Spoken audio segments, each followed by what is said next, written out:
Oke, assalamualaikum warahmatullahi taala wabarakatuh dan selamat petang guys, selamat malam nih mana-mana lah. Oke, hari ini kita ada satu special guest. Topik hari ini pun sangat sangat best, sedap sedikit untuk dibawa bawa kita kongsikan hari ini. Oke, jadi topik kita hari ini kita lebih pada anak muda. Anak muda bipartisan, non-partisan, ataupun memilih untuk tidak memilih.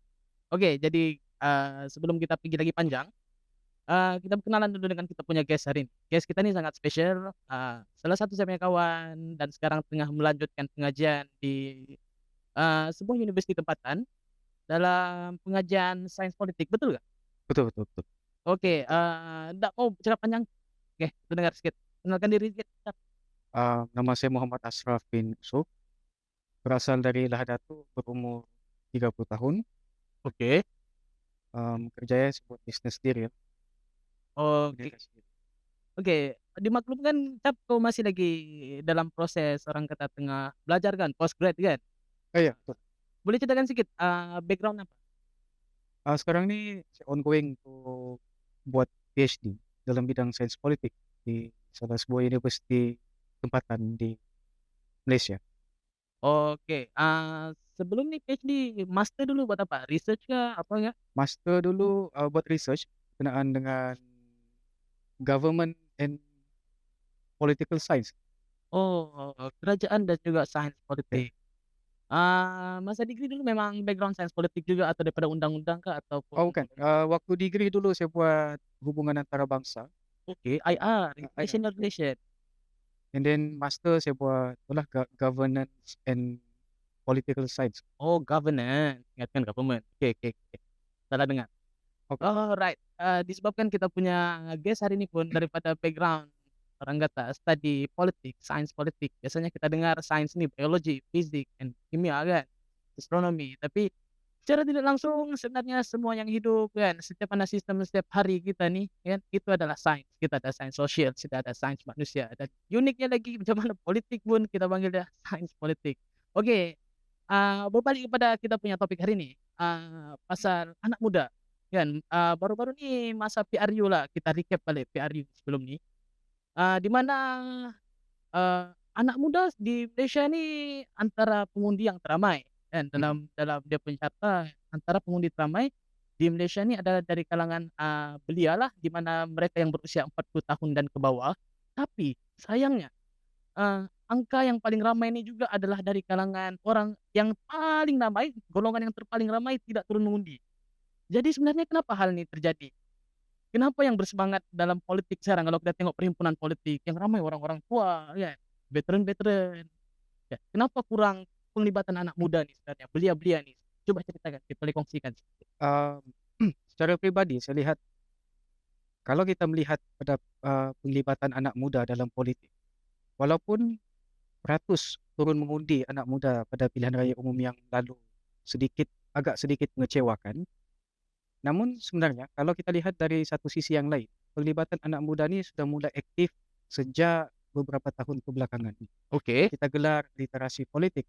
Dan kita kita sendiri pun sebenarnya sudah menyaksikan bagaimana literasi politik di kalangan anak muda sudah mulai terangkat dari satu tahap yang baru daripada satu tahap yang lama kepada satu tahap yang baru. Buktinya kalau kita lihat di media-media sosial pada masa kini, oke. Contoh macam mana? eee, ramai anak muda yang sudah mula boleh mengulas tentang politik itu secara idea mereka sendiri. Dan ini satu perkembangan yang baik bagi saya sebab ini adalah proses sebenarnya dan kita sekarang ini telah melalui satu proses mematangkan politik dalam Malaysia. Walaupun secara tidak langsung, penglibatan anak muda secara langsung dalam politik, tidak secara Oke. kepartian, tapi, cakna dan tahap pengetahuan anak muda dengan perkembangan dan isu-isu semasa dalam politik ni sudah berubah dari satu tahap yang baru. Dari satu tahap yang lama kepada satu tahap yang baru dan ini proses yang sebenarnya kita tunggu, proses mematangkan politik dalam Malaysia. Oke, wow, sedap dia punya jawaban kan. Tapi dari segi, orang kata mematangkan politik, jadi bila politik nih orang kata di zaman zaman kini lah kan, kita ada media sosial, kita Mhm, ada berbagai platform. Sehingga kan anak muda lebih terdedah pada politik berbanding kalau kita bandingkan pada zaman 80-an, 90-an gitu. Eee, tapi kalau mau kata tahun 90-an, kita pun boleh nampak penglibatan, mahasiswa kan, mahasiswa Betul. di dalam politik, bila mana, kalau sebut nih mungkin zaman zaman Anwar dulu Ya, kan, zaman zaman reformasi, BMX. zaman PMX masih lagi bergelar sebagai seorang apa nih, pembangkang Ya, kan. Sekarang, eee, Datuk Seri Anwar Ibrahim pun sudah jadi kita punya Perdana Menteri. Kalau ingat tahun 90-an dulu, adalah satu orang pernah cerita dengan aku, sangat dekat, sangat rapat, dan dia pun sekarang bekerja dalam dalam apa, sektor pengajian tinggi. mmm, Dan dia pernah berkongsi dengan aku yang dia kata dia pun terlibat di zaman reformasi itu, dia kata. mmm, Dan aku terkejut, oh, maksudnya tahun 90-an dulu penglibatan belia di dalam politik, mahasiswa dalam politik ini sudah ada.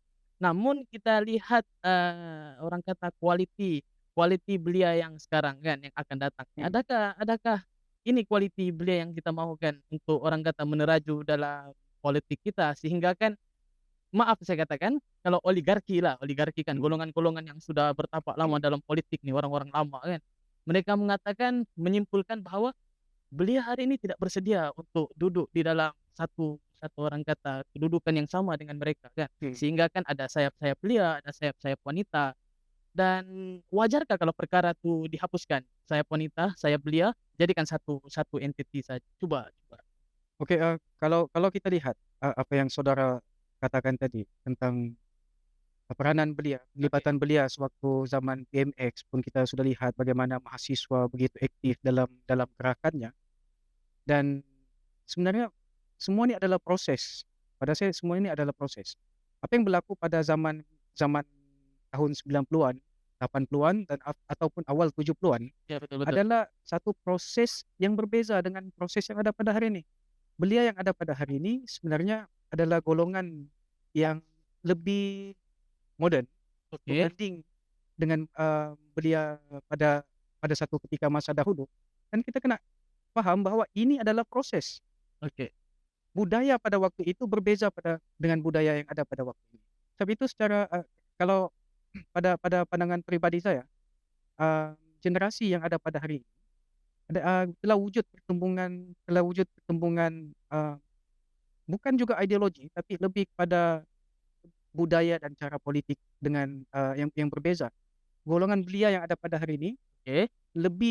saya lebih suka untuk menggelar golongan-golongan belia yang ada pada hari ini, sebagai golongan-golongan Starbucks, Oh, golongan-golongan McDonaldization, golongan-golongan IR 4.0, yes, Industry ya. Revolution 4.0. Dan golongan-golongan inilah golongan-golongan, yang saya sebut dengan saudara tadi, adalah golongan-golongan yang budayanya sudah berbeza dengan generasi belia yang ada pada satu ketika dahulu. Oke Sebab itu, walaupun penglibatan golongan, anak-anak muda secara tidak langsung tidaklah terlalu aktif di dalam sistem kepartian, oke, betul betul betul. tetapi Jelas. kepekaan mereka dalam politik itu sudah berubah.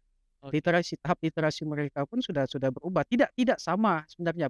Budaya budaya ini sangat bergantung kepada zaman yang berbeza-beza.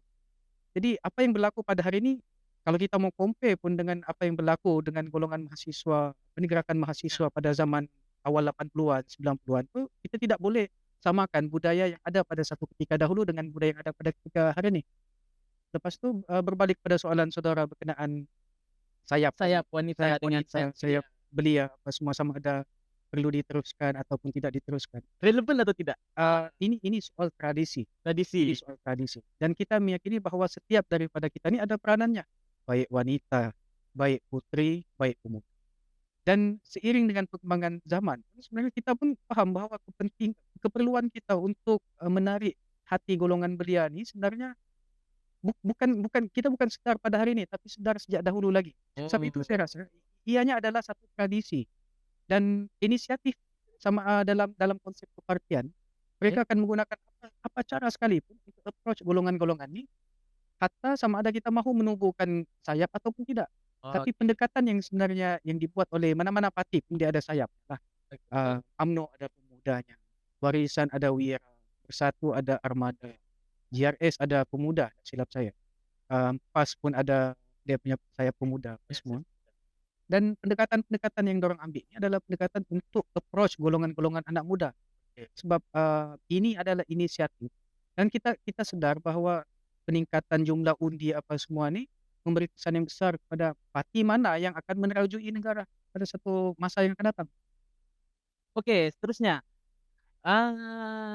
jika dikatakan tadi, apa, perlunya ada sayap-sayap nih untuk orang kata menarik minat ataupun mungkin boleh kata pelapis, sesuai ke pelapis itu sebenarnya? Dia pengkaderanlah, kehadiran tu kan.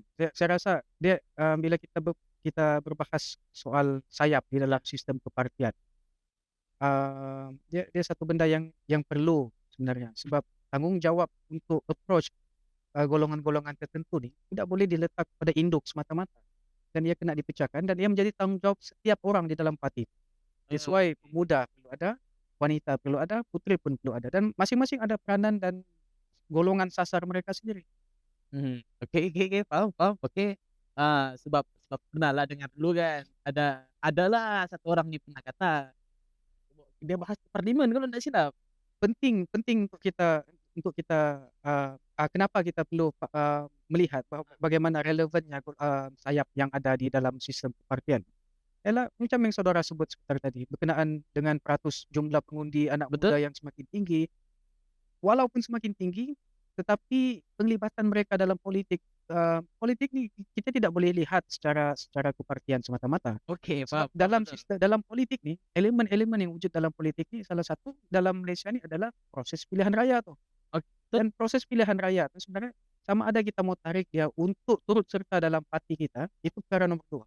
Tapi perkara paling penting adalah untuk memastikan golongan belia ni berani dan mahu untuk turun memberikan undi kepada parti mana berdasarkan kefahaman dan dorang punya kecaknaan tentang politik semasa. oke, sekarang kita cerita tentang apa, orang kata saya wanita, saya pemuda dan seterusnya, macam mana untuk kita tarik orang untuk terlibat dalam politik secara langsung atau secara tidak langsung kan. Oke, seterusnya saya ada satu satu aku sendirilah kan, aku satu ketika dulu aku pernah ada satu satu mindset di mana aku pernah kata, bila pilihan raya, bila aku sudah boleh mengundi, aku nak mau mengundi. Sebab aku masa tu belum mungkin satu proses yang belum matang lah kan, sehingga kan aku kata macam, "Buat apa aku mengundi kan, undi-undi siapa pun keputusan tetap sama." Satu satu satu pemikiran yang mungkin jumut ataupun kurang sesuai disebabkan satu undi itu sebenarnya membawa satu boleh mengubah satu orang kata, satu benda yang sangat besar kan. Jadi macam mana pula situasi dengan pria-pria yang itu tuh, yang macam aku sendiri pun pernah juga rasa, wah aku nak mula mengundi, sebab dia pun kata, memilih untuk tidak memilih adalah satu pilihan. Mhm. Ah, Macam mana pula tuh? Sebab sebab itu sebenarnya politik ni perlu dididik sebenarnya. Kadang-kadang ada orang bercerita politik ni dalam kerangka yang negatif, Oke, tapi sebenarnya hakikat dan realiti yang kita kena hadam pada hari ini ialah bahawa semua kita yang bergelar rakyat Malaysia perlu alert dengan apa pun yang berlaku dalam politik sebab ini adalah masa depan negara. Walaupun mungkin ada segelintir anak-anak muda yang melihat dan beranggapan bahawa politik ni kenapalah kita mau turun mengundi apa semua betul sama betul. juga. Sebenarnya stigma-stigma begini ni muncul disebabkan oleh didikan dan rasa bahawa politik itu kotor Oke, dan kita tidak nafikan bahawa dalam semua perkara sekalipun hatta dalam hal-hal yang melibatkan, pengurusan kewangan, kita tidak mau cerita soal politik lah. oke, betul betul, oke. Dalam hal kewangan sendiri pun ada yang kotor, apatah lagi dalam politik. Betul, Politik ni soal kuasa dan bagaimana kita hendak mendapatkan kuasa. Sebab itu, dalam dalam bila kita bercerita untuk mendidik anak muda yakin untuk turun mengundi ni, sebenarnya sangat bergantung kepada cara generasi kita sendiri, bagaimana kita mau dekati anak muda dan bagaimana kita mahu menarik minat anak muda ni untuk turun mengundi. Dan stigma-stigma tentang politik ni kotor, politik ni, orang-orang ini sejak yang akan memimpin apa semua benda ni kita kena kikislah. oke. Sebab apa yang penting bagi kita ialah setiap undi daripada kita ni akan menentukan hala tuju negara. Apa pun yang berlaku sangat bergantung kepada undi. Kita Mmm, kita kita sudah menyaksikan bagaimana negara ni pada selepas pilihan raya umum yang ke-14, oke. kita ada berapa perdana menteri? 4 perdana menteri. 4 perdana menteri? 4 perdana menteri dalam satu penggal. Satu benda yang saya rasa jarang-jarang dan belum pernah berlaku di mana-mana negara demokrasi Betul sekali. betul. Dan benda-benda beginilah sebenarnya anak-anak muda kena faham bahwa kepentingan untuk kita memastikan kuasa politik itu pada satu blok tertentu untuk mencari kestabilan politik. Dan Oke. kalau kita ambil remeh, pandang enteng dan pandang sebelah mata tentang perlunya kita turun mengundi, maka akhirnya kita akan jadilah seperti yang pada pilihan raya umum yang ke-14. Bagaimana keadaan politik ini kucar-kacir, tidak stabilannya apa semua. Betul, sehingga ada undi tidak percaya kan? Ya, dan kita menyaksikan drama politik yang terlampau banyak sebenarnya sepanjang after general election yang ke-14. Ya, Dan rekod kita pernah 1 minggu bahkan ada Perdana Menteri, seminggu hang gitu. parlimen. Ya, Hang hang hang parlimen. parlimen, Ya, parlimen tergantung. ya, hang parlimen. Mmm, jadi bila hang parlimen nih kan dia ya sebenarnya ada belia-belia yang kata hang parlimen tidak terjadi macam hari itu, hang parlimen kita ada berapa kali tukar, perdana menteri, Hmm, kita ada parlimen yang tergantung hmm. kan tidak ada perdana menteri. Ini menyebabkan hilangnya keyakinan di kalangan belia itu sendiri dan bila kita sudah ada alhamdulillah sekarang kita sudah ada perdana menteri yang baru, kita kerajaan yang baru. Tapi krisis pula, krisis inflasi dan ekonomi sebagainya. Jadi, sebenarnya yang paling banyak banyak orang kata terlibat dalam gig ekonomi lah kan, Hmm. ada dari kalangan beliau ni sendiri, kan. Coba ceritakan, adakah dorang punya undi ataupun dorang punya orang kata keterlibatan di dalam politik kan, dalam dorang mengundi ataupun tidak, adakah ini akan menjejaskan dorang punya periuk nasi sendiri ataupun macam mana ekonomi seharian mereka? Sebenarnya bila kita bercerita soal bab ekonomi, jadi dia bukan saya punya kepakaran. Bila Oke. kita bercerita soal soal ekonomi, tapi sebenarnya apa yang apa sebenarnya yang memberi berkaitan di antara kestabilan politik Dengan dengan ekonomi. ekonomi ini, ialah soal kemakmuran dan, kemakmuran ekonomi itu sendiri. Sebab kestabilan politik sangat bergantung dengan kemajuan ekonomi sangat bergantung pada kestabilan politik. Dan kita menyaksikan bagaimana pada satu ketika, jumlah hutang negara kita semakin meningkat. Kita juga telah melihat bagaimana keyakinan pelabur itu telah mulai hilang pada Betul? satu tahap disebabkan dia bukan isu-isu yang remeh, tapi lebih banyak bercerita soal dan berkisar soal tentang isu kestabilan politik dalam negara. Rasa takut pelabur asing untuk melabur ke dalam negara itu disebabkan oleh keadaan politik semasa, Kucak-kacir. kucar-kacir. Kan macam apa nih, stesen kereta api laju Hmm, yang dengan China tuh, hmm.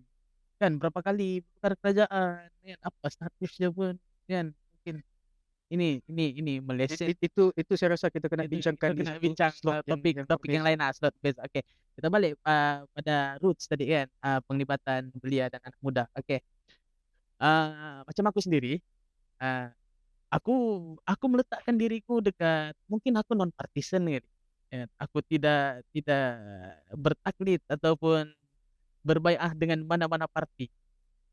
Adakah orang-orang non partisan nih ataupun orang-orang atas pagar nih, apa dorang penting dalam sosiopolitik, negara kita kan? Lagi-lagi dari golongan belia nih. Macam mana macam mana sepatutnya dorang nih memilih ataupun menilai partai yang mana mereka harus undi sebenarnya? Ini aku rasa ini mungkin sebab jadi punca kenapa beliau ndak mau turun mengundi. Kami ndak tahu lah long mau undi siapa long. Oh sama aja, penawarannya pun macam ndak menarik juga kan, dia punya manifestonya mungkin ndak menusuk di hati dorang kan. Jadi untuk beliau sendiri, macam mana guide yang kau boleh bagi dekat dekat pendengar nih, macam mana untuk dorang memilih parti mana yang harus dorang pilih? Dia bila kita, bercerita soal parti mana yang kita mau pilih ini, saya rasa dia akan jadi bias. Betul. Saya akan jadi bias bila saya menjawab. Tapi, secara secara pribadi Secara pribadi, secara secara pribadi, seneutral yang secara saya ndak boleh neutral, dalam hal ini saya ndak boleh neutral, sebab saya orang UMNO. Jadi saya rasa saya ndak boleh neutral, tapi nasihat saya kepada generasi anak-anak muda, golongan-golongan belia di sana, dalam dalam dalam usaha kita mahu memilih parti mana yang baik, ya sangat bergantung kepada soal yang saya sebutkan sebentar tadi, yaitu pendidikan dan literasi politik di kalangan anak muda itu kena kena terangkat. oke. Memilih parti politik ini sebenarnya semua pun bagus. Oke. Nggak ada yang nggak bagus. Tidak ada parti yang Tidak ada salah. parti yang salah. Tidak ada Sebab parti yang salah. matlamat kita semuanya satu, itu membela rakyat. Oke. Ya, membela golongan yang merempat di biru laut, di kuning darat. Hmm. Tanya mana-mana parti sekalipun, semuanya akan tetap jawab benda yang sama dan akar kita akan berbalik kepada soal pembelaan kepada rakyat. Betul betul. Cuma yang paling penting bagi kita ialah melihat track record parti tersebut.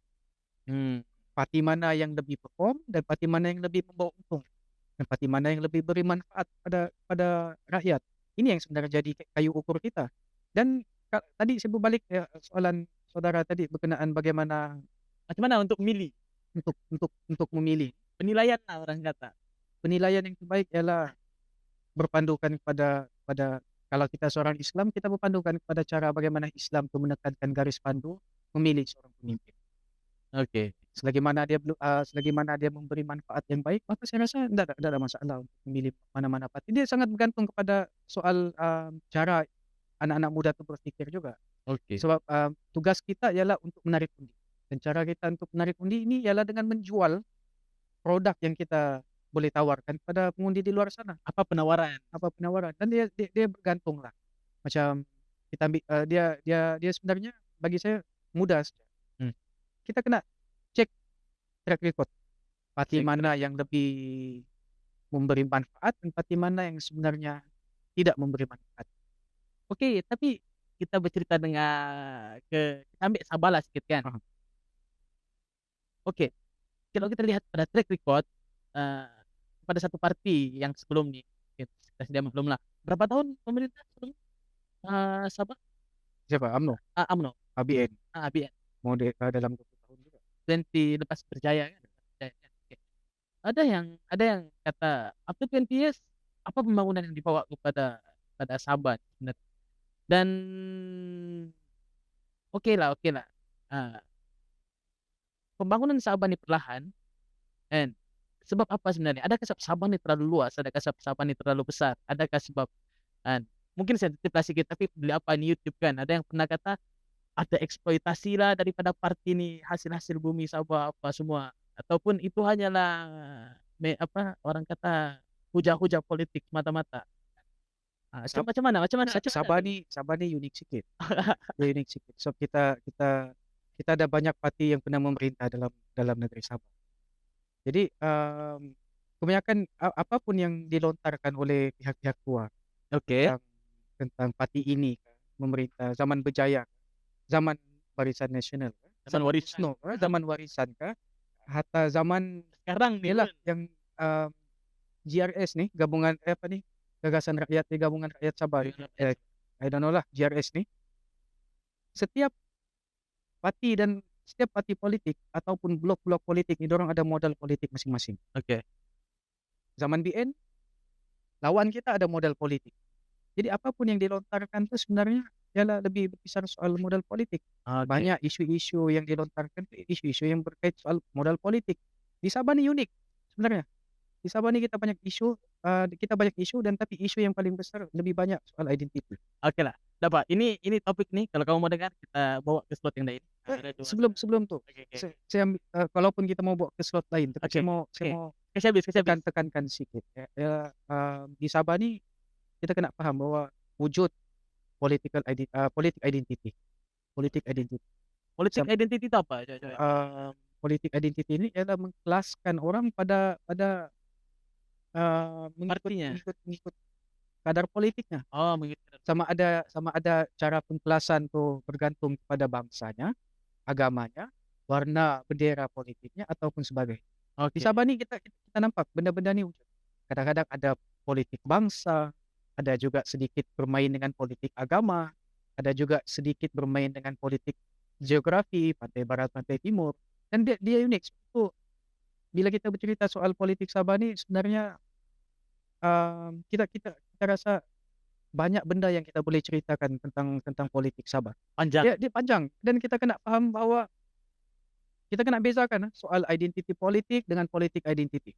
Dua benda yang berbeza. Kadang-kadang orang terkeliru apa yang berlaku di Sabah sebenarnya. Dan apa yang berlaku di Sabah kerajaan yang ada pada hari ini ialah berkisar soal dengan identiti politik, bukan politik identiti.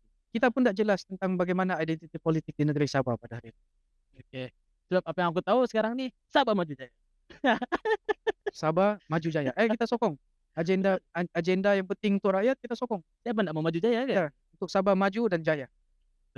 Oke, jadi Cap, kita pun sampai ke penghujung sudah nih. Ada berapa menit lagi.